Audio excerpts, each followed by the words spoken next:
Doctor का काम है बढ़िया दवाई देना, ड्राइवर का काम है अच्छी तरीके से गाड़ी चलाना, मिस्त्री का काम है बढ़िया घर बनाना।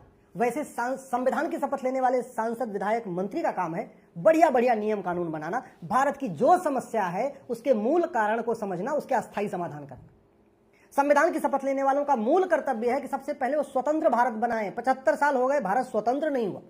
स्वतंत्र दो शब्दों से मिलकर बना है, स्वतंत्र यानी स्वयं का तंत्र, यानी सारा सिस्टम हमारा होना चाहिए, उसको कहते हैं स्वतंत्र। अब पिछले 75 साल से 26 जनवरी को रिपब्लिक डे और 15 अगस्त को स्वतंत्रता दिवस, इंडिपेंडेंस डे खूब मना रहे हैं, लेकिन संविधान का उद्देश्य क्या है, संविधान में क्या लिखा हुआ है, इसके ऊपर संसद विधानसभा में चर्चा नहीं हो रही। 5000 सांसद विधायक है, टोटल साल में 50,000 करोड़ रुपए खर्च हो रहा है, वेतन भत्ता, गाड़ी बंगला, फ्री एयर टिकट, आजीवन पेंशन, सिक्योरिटी गार्ड, ड्राइवर सब पे। लेकिन आज तक गुलामी का नाम नहीं मिटा सके। आज भी 1000 से ज्यादा गुलामी के नाम चल रहे हैं। गुलामी जो वैसी दरिंदे, उनके नाम पे सड़कें हैं, मोहल्ले हैं, गलियां हैं, गांव हैं, कस्बे हैं, जिले हैं। बहुत लोग कुछ बदले भी जा रहे हैं, तो चुनाव के पहले 1-2 जिला बदल दिया जाएगा, 1-2 जगह का नाम बदल देंगे, जहां जैसे भैया बम बम हो जाए, जय जयकार हो जाए और हमको वोट मिल जाए। अरे एक भारतीय नामकरण संहिता बनाकर पूरे देश से एक साथ गुलामी का नाम क्यों नहीं मिटा देते? किसने रोका हुआ है? चीन में तो गुलामी का नाम नहीं है, भारत में गुलामी का नाम क्यों चल रहा है? चीन भी गुलाम था लेकिन उसने तो हटा दिया, हमने क्यों नहीं हटा रहे? यहां आज भी वैसी दरिंदों ने हमारे जो मठ मंदिर थे उनको लूटा तोड़ा, उनके गुंबद बदले। सैकड़ों की संख्या में गुलामी के निशान आज भी चल रहे हैं, काशी, मथुरा, भद्रकाली, भोसाला, अटाला। एक एक निशान कब तक मिटाएंगे? कितने साल कोर्ट में तारीख पे लड़ते रहेंगे? एक भारतीय धरोहर संहिता बना के पूरे देश से गुलामी के जितने निशान हैं सबका सर्वे क्यों नहीं करा लेते? हमारे पास इतनी टेक्नोलॉजी है, अगर हम अग्नियान बना सकते हैं, मंगलयान बना सकते हैं, चंद्रयान बना सकते हैं, अग्नि ब्रह्मोस मिसाइल बना सकते हैं, तो इतना हम चेक करके नहीं बता सकते भैया जो गुंबद है ये बाद में बनाया गया, नींव तब बनी, दीवार कब बनी, गुंबद कब बना, नींव में कौन सा मटेरियल यूज हुआ, दीवार में कौन सा मटेरियल यूज हुआ, गुंबद में कौन सा मटेरियल यूज हुआ, वहां की पूरी कार्बन डेटिंग करके, वहां पे पूरा सर्वे करके आराम से पता चल सकता है कि काशी किसका है, मथुरा किसका है, भद्रकाली किसका है, भोशाला किसका है, अटाला किसका है, मदीना किसका, आराम से पता चल सकता है। लेकिन उसके लिए कानून बनाना पड़ेगा, और कानून बनाना किसका काम है? कानून बनाना काम है संविधान की शपथ लेने वाले माननीय सांसदों, विधायकों, मंत्रियों और जजों का, और इसी काम के लिए उनको साल में 50,000 करोड़ का उनके ऊपर खर्चा भी हो रहा है। दुर्भाग्य देखिए, कोई चर्चा करने के लिए तैयार नहीं। आजाद हो गए, 75 साल हो गए, लेकिन गुलामी की कुरीतियां चल रही, गुलामी की कुप्रथाएं चल रही। वही 3 तलाक, हलाला, मुता, मिस्यार, तहर्रुस जो मुगलों ने आके शुरू किया, वही तलाके हसन, तलाके बाइन, तलाके किनाया जो मुगलों ने आके शुरू किया। मुगलों ने यहाँ पे जो व्यवस्था शुरू किया वो खत्म ही नहीं किया। एक भारतीय नामकरण, भारतीय नागरिक संहिता बना के पूरे देश से गुलामी की जितनी कुरीतियां, गुलामी की कुप्रथाएं क्यों नहीं खत्म कर देते? संविधान का आर्टिकल 47 भी यही कहता है। तो संविधान में बात लिखी हुई फिर भी नहीं मानना।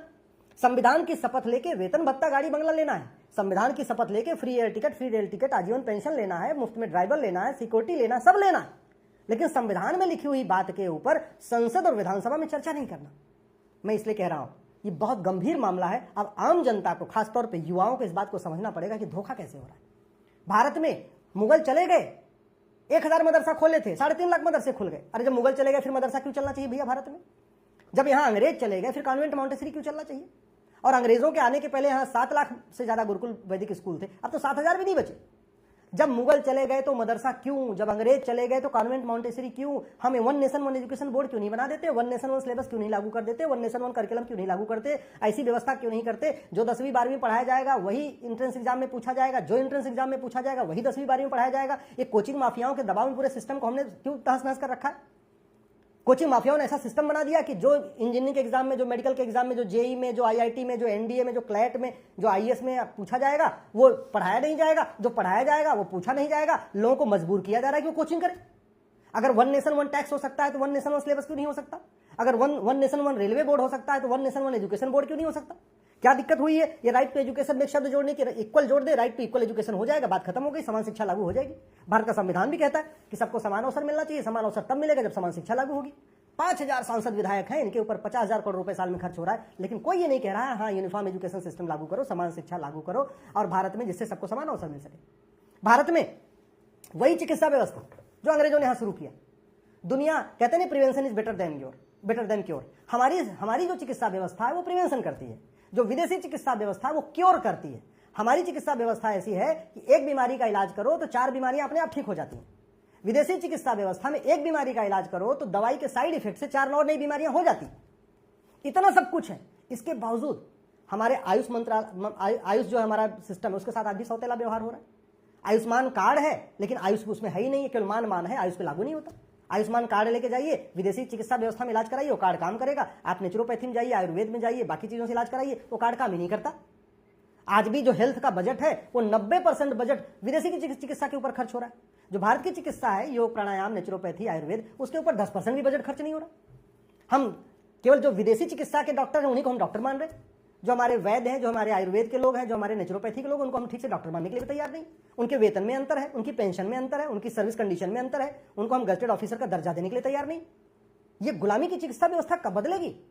5000 सांसद विधायक हैं, इनके ऊपर 50,000 करोड़ रुपए साल में खर्च हो रहा है, लेकिन कोई सांसद विधायक संसद विधानसभा में नहीं कह रहा है कि हाँ गुलामी की चिकित्सा व्यवस्था बदलो और भारत की चिकित्सा व्यवस्था को आगे ले आओ। मैं ये नहीं कह रहा हूं गुलामी चिकित्सा व्यवस्था खत्म करो, एक इंटीग्रेटेड, समग्र एक ऐसा सिस्टम हो कि भाई सब एक साथ में चले।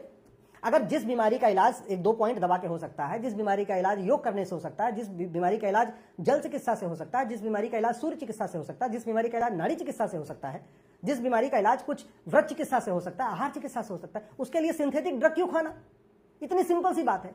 हम एक इंटीग्रेटेड कोर्स क्यों नहीं शुरू कर देते कि भैया एक कोर्स होगा जिसमें फर्स्ट ईयर में सब पढ़ाया जाएगा, आपको एलोपैथी भी पढ़ाई जाएगी, नेचुरोपैथी भी सिखाई जाएगी, योग आयुर्वेद भी सिखाया जाएगा। Second year, third year, fourth year से बाकी अपने स्पेशलाइजेशन करो, क्या दिक्कत है करने?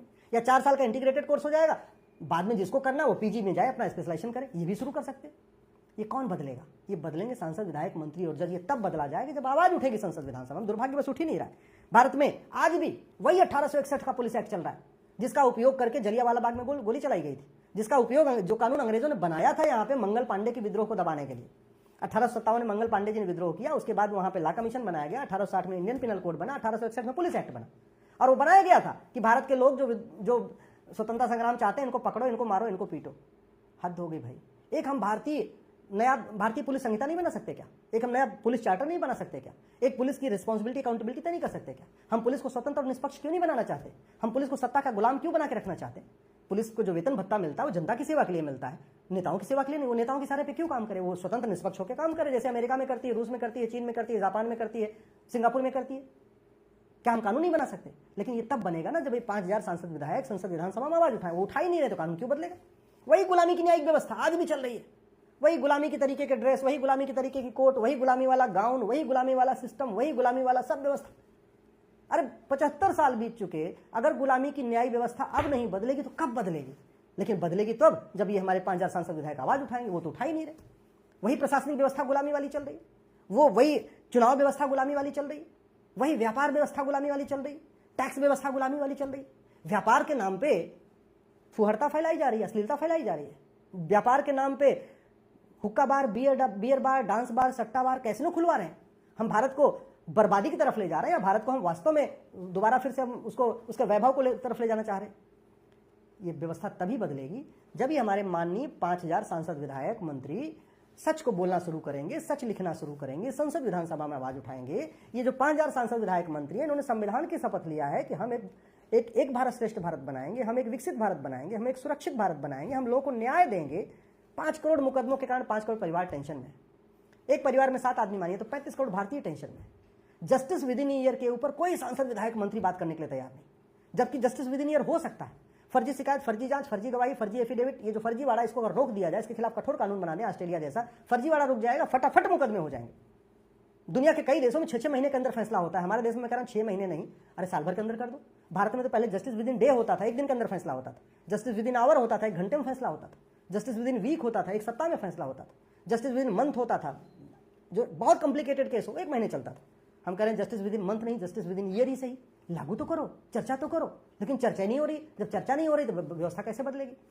ये संविधान की शपथ लेने वाले 5000 सांसदों, विधायकों, मंत्रियों, जजों को ये जो फ्री में वेतन भत्ता, गाड़ी बंगला मिलता है, रेल टिकट, एयर टिकट सब मिलता है, आजीवन पेंशन मिलती है, सिक्योरिटी गार्ड मिलते हैं, खाना बनाने वाले मिलते हैं, ये तू मैं करने, आरोप प्रत्यारोप करने, नूरा कुश्ती करने, बतौलेबाजी करने, तू चोर मैं सिपाही करने के लिए नहीं मिलते, शेरो शायरी करने के लिए नहीं मिलते, प्रेस कॉन्फ्रेंस करने के लिए नहीं मिलते, देश में और विदेश में घूमने के लिए नहीं मिलता पैसा। ये मिलता है संविधान के अनुसार भारत की सभी समस्याओं के मूल कारण पे चर्चा करना और उसका स्थायी समाधान करना, उसके हिसाब से नियम बदलना, उसके हिसाब से कानून बदलना, उसके हिसाब से सिस्टम बदलना। दुर्भाग्य देखिए, 5000 सांसद विधायक हैं, लेकिन कोई एक भी सांसद विधायक जनता की जो समस्याएं हैं, जो मूल समस्याएं हैं, जो संविधान में चीजें लिखी हुई हैं, उनके ऊपर संसद विधानसभा में चर्चा नहीं कर रहा है।